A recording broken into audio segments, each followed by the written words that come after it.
আসসালামু আলাইকুম।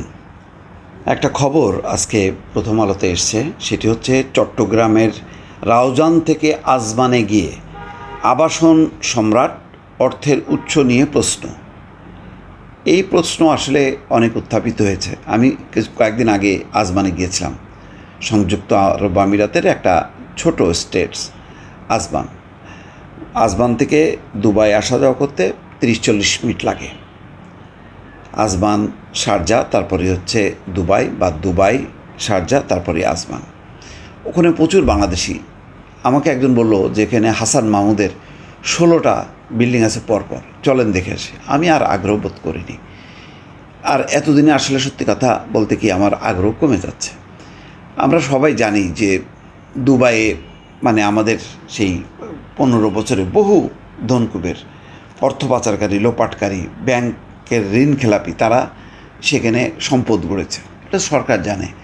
আজ পর্যন্ত সরকার দুবাই সরকারের সঙ্গে বা আমিরাত সরকারের সঙ্গে এ বিষয়ে কোনো সিদ্ধান্ত উপনীত হতে পারল না। তা আমাদের কি ঠেকা পড়ছে?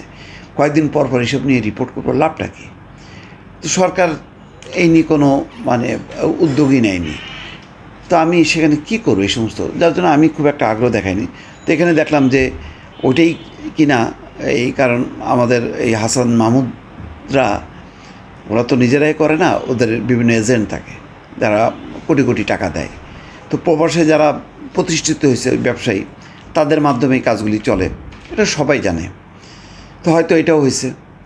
তো এখন এই খবর সামনে এনে লাভটা কী হচ্ছে? আসলে এগুলি একটা মনের খোরাক পোষাবে, এছাড়া আর কিছু হবে না। কাজের কাজ তো আসলে কিছুই হচ্ছে না। তো যাই হোক, আমি আর ওই সারি সারি যে 16টা বাড়ি প্রথমে বলা হলো যে এগুলি কি হাসান মাহমুদের নামেই ছিল কি একটা প্রথম অক্ষরটা দিয়ে, পরে নাকি পট পরিবর্তনের পর সেই নামটা আবার চেঞ্জ করা হয়েছে। সেটাই এটা কেনা যায় না। তবে এটা ঠিক যে আমাদের আজমান, দুবাই থেকে শুরু করে বিভিন্ন জায়গায় আমাদের খুব প্রতিষ্ঠিত ব্যবসায়ীরা আছে।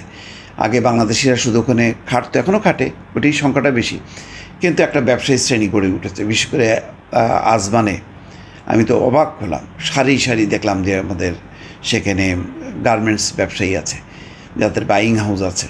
সেখান থেকে তারা বিভিন্ন দেশে পোশাক রপ্তানি করে। এরকম কুষ্টিয়ার 3 ভাই সুইট আমার পরিচিত, তারা খুব ভালো করছে। সেখান থেকে তারা আলজেরিয়া, ইরান, লেবানন, এই সমস্ত দেশের পোশাক রপ্তানি করে। ভালো লাগলো। ফ্রি জোনে তাদের বিশাল একটা অফিসও আছে, গোডাউন দেখলাম, মানে সেখানে অনেক টি শার্ট। তো যাই হোক, এখন এই টাকাগুলো আমাদের মানে যারা টাকা পাচারকারী, লোপাটকারী, বাংলাদেশের অর্থ সম্পদ লুট করেছে, তারা সেখানে গড়েছে এবং এর একটা ভিত্তি আছে। এই যে সরকার পারছে না, আমরা আবার সরকারকেও সমালোচনা করি।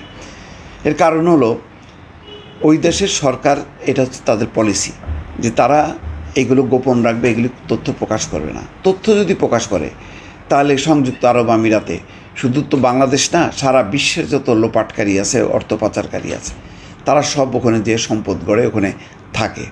এবং ওই এদের সম্পদেই হচ্ছে সংযুক্ত আরব আমিরাতের সমৃদ্ধি আরও দিনকে দিন বাড়ছে। তো এটা তাদের রাষ্ট্রীয় পলিসি। হয়তো সেই পলিসিতে যে সরকারও মার খেয়েছে।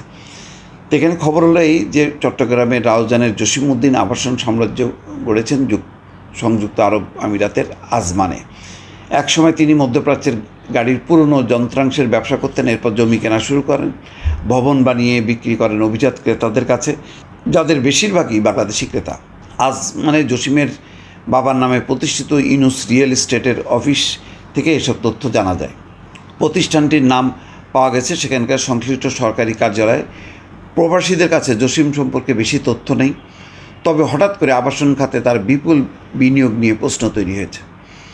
বিনিয়োগের জন্য জসিম বাংলাদেশ থেকে অর্থ পাঠানোর কোনো অনুমোদন নিয়েছেন এমন তথ্য নেই বাংলাদেশ ব্যাংকের কাছে।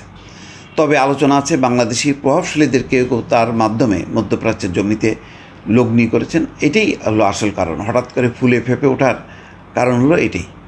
বাংলাদেশের ওই লোপাটকারীরা যারা ব্যাংক লুট করে, মানুষের জমি জমা সম্পদ, সরকারের প্রকল্পের টাকা আত্মসাৎ, ওই টাকা মধ্যপ্রাচ্যের নতুন অভিবাসনের নীতি অনুযায়ী 6.5 কোটি টাকা বিনিয়োগ করলে 10 বছরের নবায়নযোগ্য রেসিডেন্স পারমিট পাওয়া যায়। বিনিয়োগকারীর তথ্য সম্পূর্ণ গোপন রাখে আরব আমিরাত। বুঝলেন? তার মানে আপনি 6.5 কোটি টাকা বিনিয়োগ করবেন ন্যূনতম, তাহলে 10 বছরের নবায়নযোগ্য রেসিডেন্স পারমিট পেয়ে যাবেন।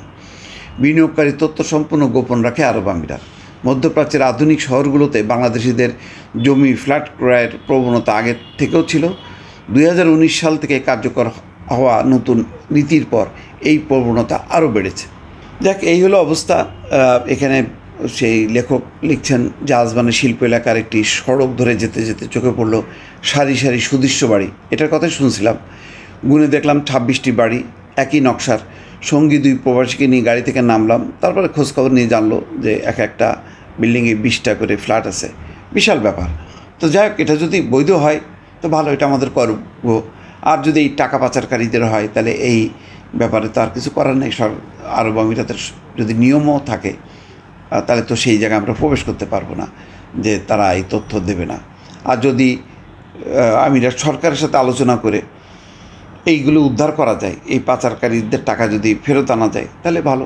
কারণ সেটার কোনো সম্ভাবনা আমি আপাতত দেখছি না। দর্শক ভালো থাকবেন, আল্লাহ হাফেজ।